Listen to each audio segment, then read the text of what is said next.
జీవితంలో అన్నీ కోల్పోయినప్పుడు చాలా మంది వెనక్కి తిరిగి వెళ్ళిపోతారు. కానీ ఒక అమ్మాయి మాత్రం ముందుకు నడిచింది.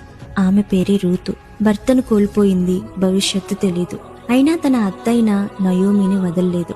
నీ జనమే నా జనము, నీ దేవుడే నా దేవుడు అని చెప్పి అన్నీ వదిలి ఒక కొత్త దేశానికి వెళ్ళింది. పేదరికం, కష్టాలు, నిందలు, అవమానాలు అన్నీ ఎదురైనా తన నమ్మకాన్ని మాత్రం వదల్లేదు. ఆమె నమ్మకాన్ని దేవుడు గమనించాడు. ఆమె కాలి చేతులను ఆశీర్వాదాలతో నింపాడు. బోయాజును జతగా చేసి తన జీవితంలో ఆనందాన్ని నింపాడు. కన్నీళ్లతో సాగిన దారి ఒకరోజు తనకి ఆనందంగా మారిపోయింది. కొన్ని సమయాల్లో పరిస్థితులు కాదు, మన నిర్ణయాలే మన భవిష్యత్తును నిర్ణయిస్తాయి.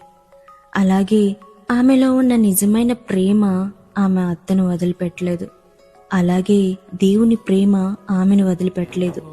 దేవునిపై నమ్మకం ఉంటే ఖాళీగా ఉన్న జీవితం కూడా ఆశీర్వాదాలతో నింపబడుతుందని ఆమె జీవితమే మనకి ఆదర్శంగా కనబడుతోంది. నీకు కూడా ఏదైనా కోల్పోయినట్లు అనిపిస్తుందా? ఇది గుర్తుపెట్టుకో, దేవుడు నీ భవిష్యత్తును ఆయన చేతులతో రాస్తూ ఉన్నాడు. నీకు ఉండాల్సింది కేవలం విశ్వాసం మాత్రమే. ఆ విశ్వాసమే నిన్ను ఎక్కలేనంత ఎత్తైన మెట్లకు చేర్చుతుంది. నీ విశ్వాసం చిన్నదైనా సరే, దేవుడు నీకు చేసే కార్యం మాత్రం చాలా పెద్దదై ఉంటుంది.